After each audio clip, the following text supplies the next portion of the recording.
Des de l'inici d'esta pandèmia hem mantingut una relació directa amb els portaveus dels grups parlamentaris, als quals vull agrair tot el seu treball també i sobretot el respecte amb el que hem actuat durant aquest moment tan difícil per a tots i per a totes. I en aquest moment ja crec que es donen les circumstàncies també de que pugui comparèixer en les Corts per tal d'explicar tot allò que ha fet la Generalitat i també escoltar allò que els grups parlamentaris d'una manera pública puguen explicar i puguen explicitar com a mesures que pense que han d'estar sempre adreçades, totes les que fem, per millorar la salut dels valencians i les valencianes, donar-los seguretat i confiança en el futur.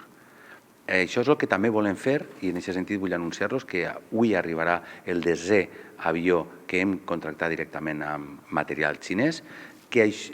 portarà al voltant de 2,5 milions de mascaretes, que ens ajudarà també per tal de que ràpidament se pugui posar en funcionament aquesta mesura anunciada de que totes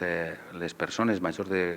65 anys i les persones més vulnerables puguen tindre accés gratuït a mascaretes a través de la cooperació dels col·legis de farmacèutics que estan tenint una labor extraordinàriament positiva des del principi de la pandèmia i que jo us vull agrair molt sincerament.